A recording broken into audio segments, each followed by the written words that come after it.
자, 오늘은 깊은 대화를 나눠볼까 해. 지난번에 소개한 공정하다는 착각에서 나온 능력주의에 관한 이야기인데 그 책은 우리를 좀 겸손하게 만들었다면 이번에 내가 소개할 책은 전반적인 사회체제에 대해 다시 생각해보게 하는 책이랄까?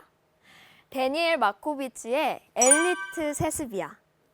이 책을 쓴 마코비츠는 전형적인 엘리트 코스를 거쳐서 예일대 로스쿨 교수로 재직하고 있어. 그런데도 마코비츠 교수는 자기 자신을 비롯해서 사회가 오직 엘리트 계층에게만 유리하게 작용하고 있다고 과감하게 비판하고 있어.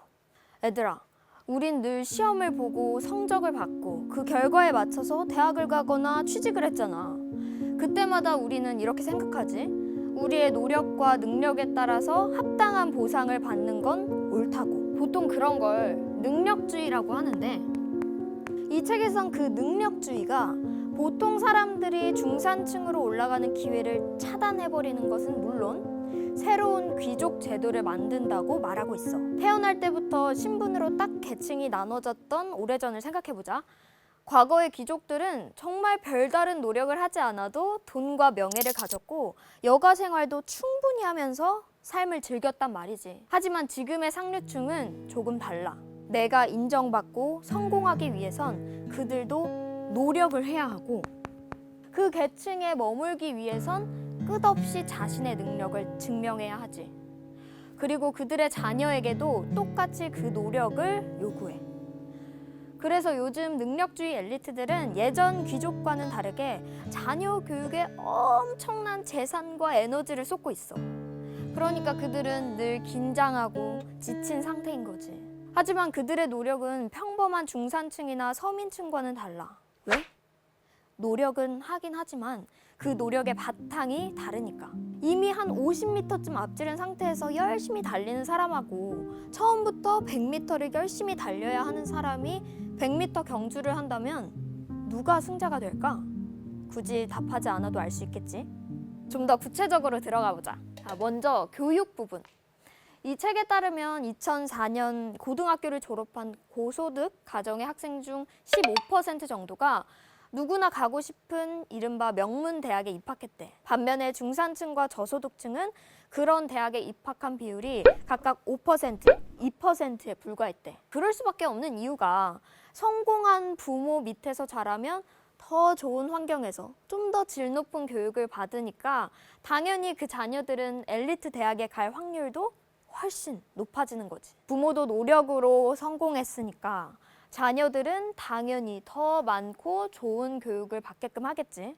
또 그 밑에 자녀들도 마찬가지로 엘리트 교육을 받을 거고 이게 계속되면서 중산층이 밀려나면서 저소득층과의 격차가 좁아지고 부유층은 끝없이 올라가는 거야. 독주를 하는 거지. 이게 직장에서도 마찬가지야. 20세기 중반만 해도 미국은 중산층이 주도했대. 하지만 기술이 발전하면서 손으로 했던 작업들이 모두 기계로 대체됐지. 이 책에선 맥도날드 패스트푸드점을 예시로 들었는데 기계가 발전하면서 음식이 거의 완제품으로 나오니까 주문이 들어오면 살짝 데우기만 하면 되는 거야. 직원도 많이 필요 없지, 기술도 많이 필요 없지, 임금도 내려가지. 그렇게 점점 중산층의 일자리는 없어지지만 고급 숙련자, 고위 경영자들만 남게 되는 거야. 이렇게 세금, 교육, 가정, 직업에서 우위를 차지하고 있는 상류층은 능력주의 덕분에 더 많은 혜택을 받을 수 있는 환경이 조성되는데 안타깝게도 국가 자체도 풍부한 인적 자원으로 공교육에 힘쓰는 게 아니라 상업적이고 생산적인 곳에 더 투자를 하는 경향이 있어. 마코비츠는 이와 같은 행동들이 비민주적이고 부패한 사회를 만들어낸다고 주장해. 그렇다고 고위층이나 상류층을 차지한 이들이 편안하게 사는 것도 아니야. 그 안에서도 그들 역시 치열하게 경쟁을 해야 하잖아. 더 가치 있는 사람이 되기 위해서, 자신의 자리를 지키기 위해서. 요즘 투자은행 간부들은 주당 80시간에서 120시간씩 일한대. 거의 퇴근도 하지 않는 거지. No 퇴근. 이 책에는 이런 문장이 있었어. 따라서 그들에게는 주당 70시간 근무가 자신의 가치를 입증하는 지표다. 나는 이게 참 마음에 와닿았던 게 사람의 가치는 절대 그 사람의 직업, 위치로 판단되는 게 아닌데 무언가 하려고 욕심을 내다 보면 숫자로 평가되는 결과로 나의 가치를 매기는 게 참 마음이 아프고 공감도 됐어. 근데 여기는 우리가 생각하지 못했던 함정이 하나 있어. 그건 열심히 노력하는 사람이 더 많이 가진다는 것에 아무도 반박하지 않는다는 거야. 왜? 이 노력이란 단어는 너무나도 매력적인 단어거든. 작가는 이런 상황을 모두가 능력주의의 덫에 걸렸다라고 표현해. 우리가 이 무시무시한 능력주의의 덫에서 빠져나오기 위해서 우리가 할 수 있는 건 없을까? 이 책 엘리트 세습에선 독일을 예시로 들었는데 독일은 가능한 많은 사람에게 보편적인 교육을 제공하는 방식을 택하고 있대. 모두가 동등한 교육을 받고 사실상 사립학교나 사립대학이 없다는 거야. 이처럼 마코비츠는 상류층만 향유하고 있는 최고급 교육을 좀 더 개방해야 한다. 포용성을 가져야 한다고 이야기하고 있어. 그리고 우선적으로 능력주의의 폐해가 알려진다면 불평등을 해소하는 일에 사람들이 관심을 가지게 될 거라고 이야기하고 있어. 이 엘리트 세습이 그 시작이 될 수 있겠지? 한층 더 평등한 사회를 만들기 위해, 모두가 행복해지는 사회를 만들기 위해 너희들도 이 엘리트 세습을 꼭 읽어봤으면 좋겠어. 끝으로 이 책의 한 문단을 읽어주면서 마무리할게. 능력주의가 내뿜은 밝은 빛 때문에 사람들은 그 안에 존재하는 이념적 덫을 제대로 보지 못한다.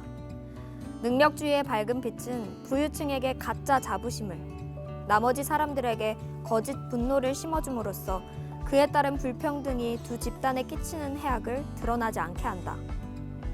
성찰은 능력주의의 폐해를 드러냄으로써 이쪽 저쪽의 광범위한 시민에게 평등을 권한다.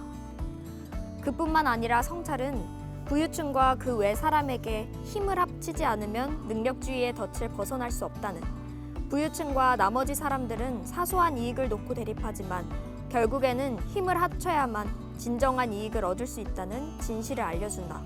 오래된 구호를 새롭게 인용해보겠다. 이제 중산층 근로자와 상위 근로자를 포괄하는 만국의 노동자여, 단결하라. 노동자에게 잃을 것은 쇠사슬 이외에 없고 얻을 것은 온 세상이다. 우리 그런 세상을 만들 수는 없을까? 자, 다음 시간에도 유익한 책 추천으로 돌아올게. 그럼 안녕!